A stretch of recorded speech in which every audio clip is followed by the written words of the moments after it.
Book 2, Chapter 17 of the Lancashire Witches. This recording is in the public domain. Reading by Andy Minter. The Lancashire Witches, a Romance of Pendle Forest, by William Harrison Ainsworth. Book 2, Pendle Forest. Chapter 17. How the beacon fire was extinguished. Soon after this, Nicholas Assheton, attended by 2 or 3 men, came up and asked whither the old witch had flown. Mistress Nutter pointed out the course taken by the fugitives, who had run towards the northern extremity of the hill, down the sides of which he had already plunged. "She has been carried off by her grandson, Jem Device," said Mistress Nutter. "Be quick, or you will lose her." "Ay, be quick," added Mother Chattox. "Yonder they went, to the back of the beacon." Casting a look at the wretched speaker, and finding she was too grievously wounded to be able to move, Nicholas bestowed no further thought upon her, but set off with his companions in the direction pointed out. He speedily arrived at the edge of the hill, and, looking down it, sought in vain for any appearance of the fugitives.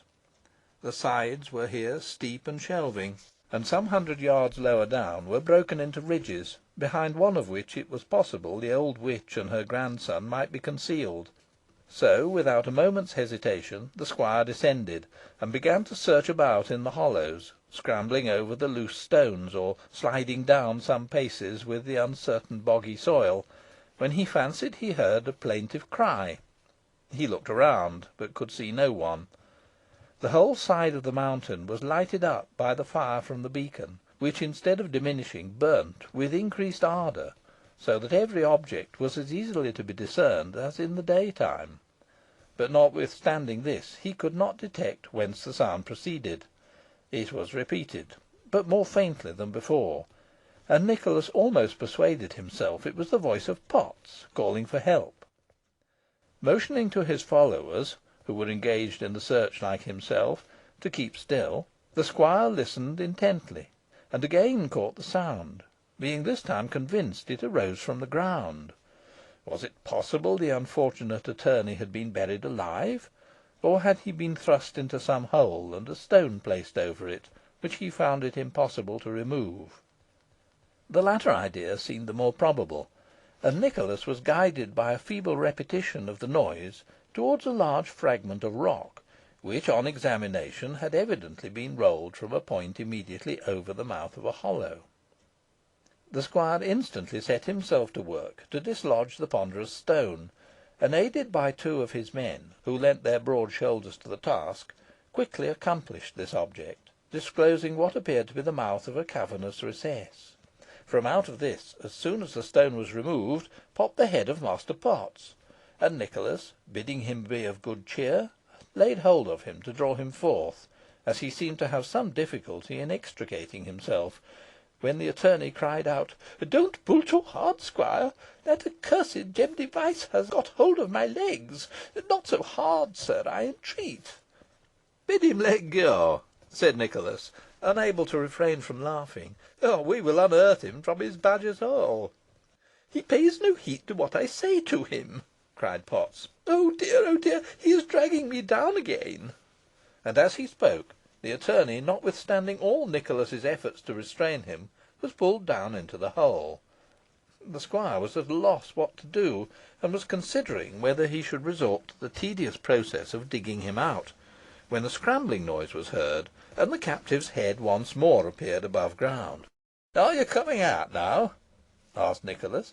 "Alas, no," replied the attorney, "unless you will make terms with the rascal. He declares he will strangle me if you do not promise to set him and his grandmother free." "Is Mother Demdike with him?" asked Nicholas.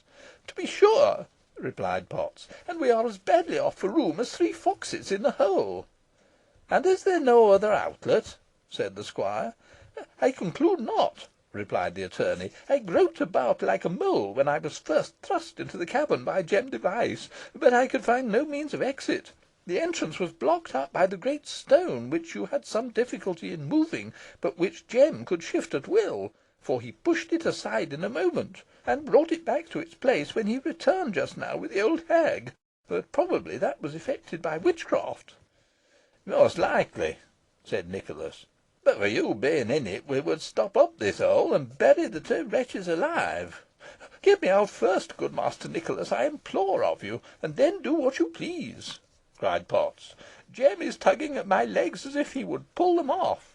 "We will try to see who is strongest," said Nicholas, again seizing hold of Potts by the shoulders.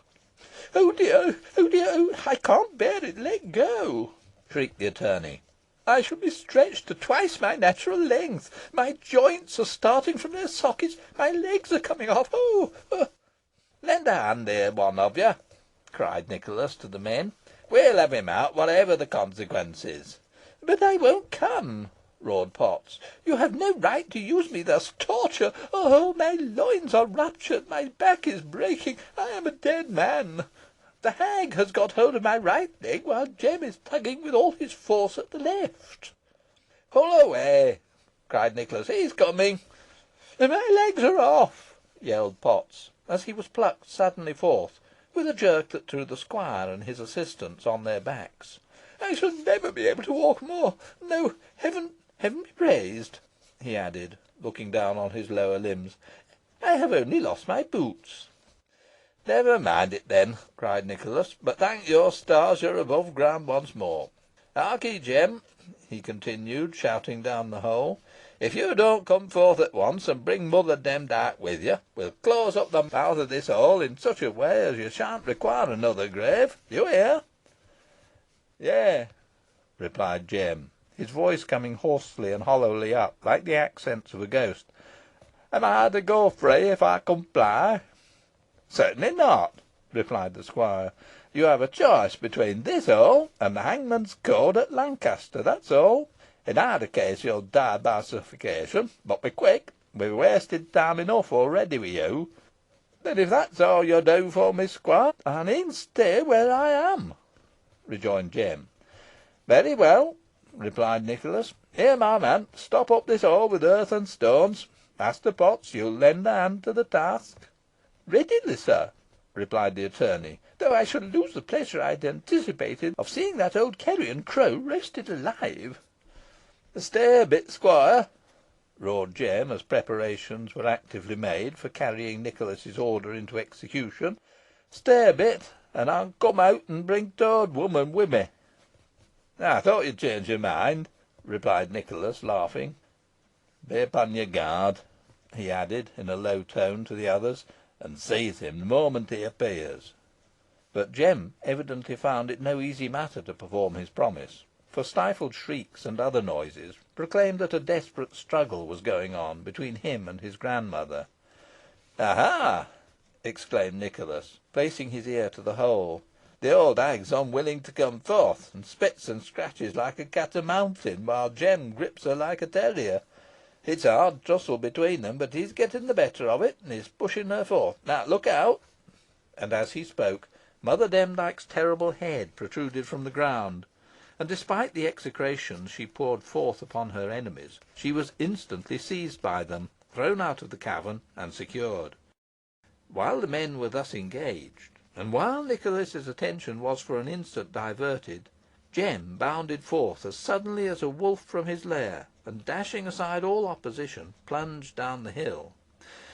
"It's useless to pursue him," said Nicholas. "He'll not escape. The whole country will be roused by the beacon fire, and hue and cry shall be made after him."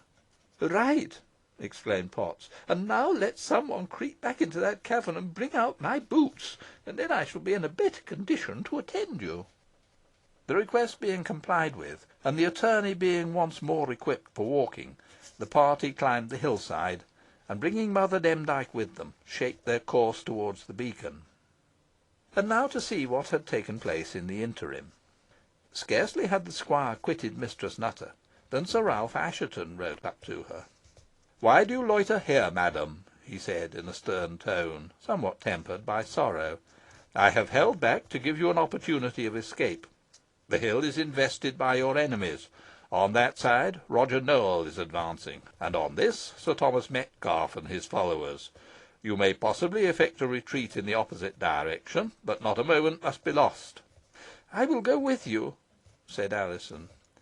"No, no," interposed Richard. "You have not enough strength for the effort, and will only retard her." "I thank you for your devotion, my child," said Mistress Nutter, with a look of grateful tenderness, "but it is unneeded. I have no intention of flying. I shall surrender myself into the hands of justice." "Do not mistake the matter, madam," said Sir Ralph, "and delude yourself with the notion that either your rank or wealth will screen you from punishment. Your guilt is too clearly established to allow you a chance of escape, and though I myself am acting wrongfully in counselling flight to you, I am led to do so from the friendship once subsisting between us, and the relationship which, unfortunately, I cannot destroy." "It is you who are mistaken, not I, Sir Ralph," replied Mistress Nutter. "I have no thought of turning aside the sword of justice, but shall court its sharpest edge, hoping, by a full avowal of my offences, in some degree to atone for them. My only regret is I shall leave my child unprotected, and that my fate will bring dishonour upon her." "Oh, think not of me, dear mother," cried Alizon, "but persist unhesitatingly in the course you have laid down. Far rather would I see you act thus, far rather hear the sentiments you have uttered, even though they may be attended by the saddest consequences, than behold you in your former proud position and impenitent. Think not of me, then, or rather think only how I rejoice that your eyes are at length opened, and that you have cast off the bonds of iniquity. I can now pray for you with the full hope that my intercessions will prevail, and in parting with you in this world, shall be sustained by the conviction that we shall meet in eternal happiness hereafter." Mistress Nutter threw her arms about her daughter's neck, and they mingled their tears together. Sir Ralph Assheton was much moved. "It is a pity she should fall into their hands," he observed to Richard. "I know not how to advise," replied the latter, greatly troubled. "It is too late," exclaimed the knight. "Here come Nowell and Metcalfe. The poor lady's firmness will be severely tested." The next moment the magistrate and the knight came up, with such of their attendants as were not engaged in pursuing the witches, several of whom had already been captured. On seeing Mistress Nutter, Sir Thomas Metcalfe sprang from his horse, and would have seized her, but Sir Ralph interposed, saying "She has surrendered herself to me. I will be answerable for her safe custody." "Your pardon, Sir Ralph," observed Nowell. "The arrest must be formally made, and by a constable. Sparshot, execute your warrant." Upon this, the official, leaping from his horse, displayed his staff and a piece of parchment to Mistress Nutter, telling her she was his prisoner. The lady bowed her head. "Can I tie her hands, your worship?" demanded the constable of the magistrate. "On no account, fellow," interposed Sir Ralph. "I will have no indignity offered her. I have already said I will be responsible for her." "You will recollect she is arrested for witchcraft, Sir Ralph," observed Nowell. "She shall answer to the charges brought against her. I pledge myself to that," replied Sir Ralph. "And by a full confession," said Mistress Nutter. "You may pledge yourself to that also, Sir Ralph." "She avows her guilt," cried Nowell. "I take you all to witness it." "You'll not forget it," said Sir Thomas Metcalfe. "Nor I, nor I," cried Sparshot and two or three others of the attendants. "This girl is my prisoner," said Sir Thomas Metcalfe, dismounting and advancing towards Alizon. "She is a witch as well as the rest." "It is false," cried Richard, "and if you attempt to lay hands upon her, I will strike you to the earth." "Death!" exclaimed Metcalfe, drawing his sword. "I will not let this insolent pass unpunished. I have other affronts to chastise. Stand aside, or I will cut your throat." "Hold, Sir Thomas," cried Sir Ralph Assheton, authoritatively. "Settle your quarrels hereafter, if you have any to adjust, but I will have no fighting now. Alizon is no witch. You are well aware that she was about to be impiously and cruelly sacrificed by Mother Demdike, and her rescue was the main object of our coming hither. Still suspicion attaches to her," said Metcalfe, "and whether she is the daughter of Elizabeth Device or Alice Nutter, she comes of a bad stock, and I protest against her being allowed to go free. However, if you are resolved upon it, I have nothing more to say. I shall find other time and place to adjust my differences with Master Richard Assheton." "When you please, sir," replied the young man, sternly. "And I will answer for the propriety of the course I have pursued," said Sir Ralph. "But here comes Nicholas with Mother Demdike." "Demdike taken! I'm glad of it," cried Mother Chattox, slightly raising herself as she spoke. "Kill her, or she'll kill you, or she'll escape you." When Nicholas came up with the old hag, both Sir Ralph Assheton and Roger Nowell put several questions to her, but she refused to answer their interrogations, and, horrified by her blasphemies and imprecations, they caused her to be removed a short distance, while a consultation was held as to the course to be pursued. "We have made half a dozen of these miscreants prisoners," said Roger Nowell, "and all of them had better be taken to Whalley, whence they can be safely confined in the old dungeons of the Abbey, and after their examination on the morrow can be removed to Lancaster Castle." "Be it so," replied Sir Ralph. "But must you, unfortunate lady," he added, pointing to Mistress Nutter, "be taken with them?" "Assuredly," replied Nowell. "We can make no distinction amongst offenders, or if there are any degrees in guilt, hers is of the highest class." "You had better take leave of your daughter," said Sir Ralph to Mistress Nutter. "I thank you for the hint," replied the lady. "Farewell, dear Alizon," she added, straining her to her bosom. "We must part for some time. Once more, before I quit this world, in which I have played so wicked a part, I would fain look upon you, fain bless you, if I have the power. But this must be at the last, when my trials are well nigh over, and when all is about to close upon me. Oh, must it be thus?" exclaimed Alizon, in a voice half suffocated by emotion. "It must," replied her mother. "Do not attempt to shake my resolution, my dear child. Do not weep for me. Amidst all the terrors that surround me, I am happier now than I have been for years. I shall strive to work out my redemption by prayers." "And you will succeed," cried Alizon.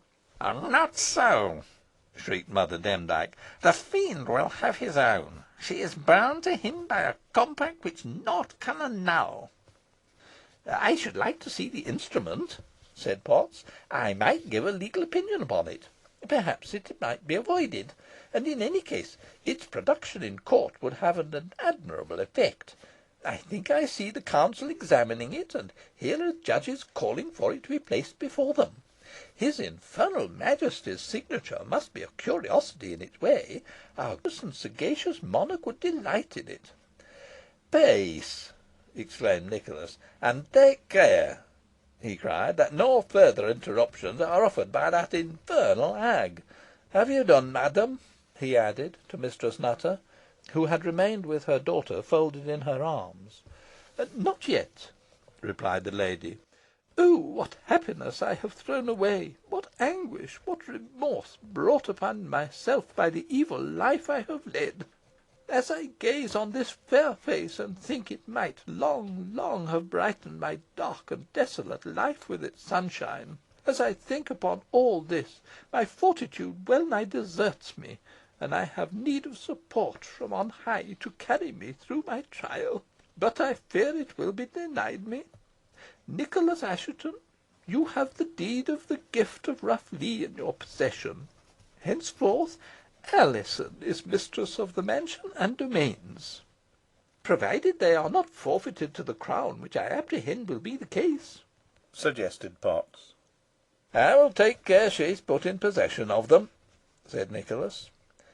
"As to you, Richard," continued Mistress Nutter, "the time may come when your devotion to my daughter may be rewarded, and I could not bestow a greater boon upon you than by giving you her hand. It may be well I should give my consent now, and if no other obstacle should arise to the union, may she be yours, and happiness, I am sure, will attend you."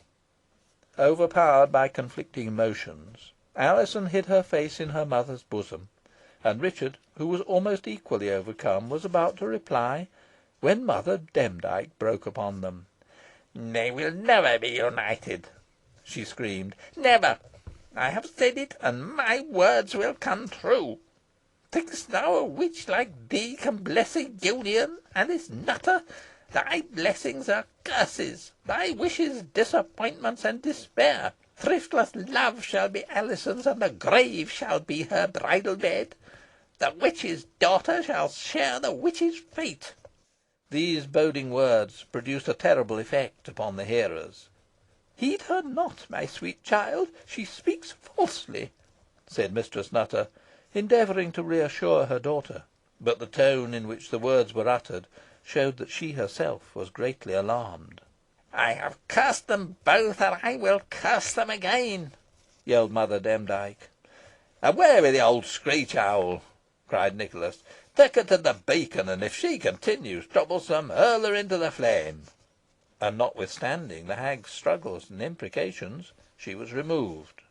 "Whatever may betide, Alizon," cried Richard, "my life shall be devoted to you, and if you should not be mine, I will have no other bride. With your permission, madam," he added to Mistress Nutter, "I will take your daughter to Middleton, where she will find companionship and solace, I trust, in the attentions of my sister, who has the strongest affection for her." "I could wish nothing better," replied the lady. "And now, to put an end to the harrowing scene. Farewell, my child. Take her, Richard, take her," she cried, as she disengaged herself from the relaxing embrace of her daughter. "Now, Master Nowell, I am ready." "It is well, madam," he replied. "You will join the other prisoners, and we will set forth." But at this juncture a terrible shriek was heard, which drew all eyes towards the beacon. When Mother Demdike had been removed, in accordance with the squire's directions, her conduct became more violent and outrageous than ever, and those who had charge of her threatened, if she did not desist, to carry out the full instructions they had received, and cast her into the flames. The old hag defied them, and incensed them to such a degree by her violence and blasphemies, that they carried her to the very edge of the fire. At this moment the figure of a monk, in mouldering white habiliments, came from behind the beacon, and stood beside the old hag. He slowly raised his hood, and disclosed features that looked like those of the dead. "Thy hour is come, accursed woman," cried the phantom, in thrilling accents. "Thy term on earth is ended, and thou shalt be delivered to an unquenchable fire. The curse of Paslew is fulfilled upon thee, and will be fulfilled upon all thy viperous brood." "Art thou the abbot's shade?" demanded the hag. "I am thy implacable enemy," replied the phantom. "Thy judgment and thy punishment are committed to me. To the flames with her!" Such was the awe inspired by the monk, and such the authority of his tones and gesture, that the command was unhesitatingly obeyed, and the witch was cast shrieking into the fire. She was instantly swallowed up, as in a gulf of flame, which raged and roared, and shot up 100 lambent points, as if exulting in its prey. The wretched creature was seen for a moment to rise up in it, in extremity of anguish, with arms extended, and uttering a dreadful yell, but the flames wreathed round her, and she sank for ever. When these who had assisted at this fearful execution looked around for the mysterious being who had commanded it, they could nowhere behold him. Then was heard a laugh of gratified hate, such a laugh as only a demon, or one bound to a demon, can utter, and the appalled listeners looked around, and beheld Mother Chattox standing behind them. "My rival is gone," cried the hag. "I have seen the last of her. She is burnt. Ha! ha!" Further triumph was not allowed her. With one accord, and as if prompted by an irresistible impulse, the men rushed upon her, seized her, and cast her into the fire. Her wild laughter was heard for a moment above the roaring of the flames, and then ceased altogether. Again the flame shot high in the air, again roared and raged, again broke into a multitude of lambent points, after which it suddenly expired. All was darkness on the summit of Pendle Hill, and in silence and in gloom, scarcely more profound than that weighing in every breast, the melancholy troop pursued its way to Whalley. End of Chapter 17 and of the second book.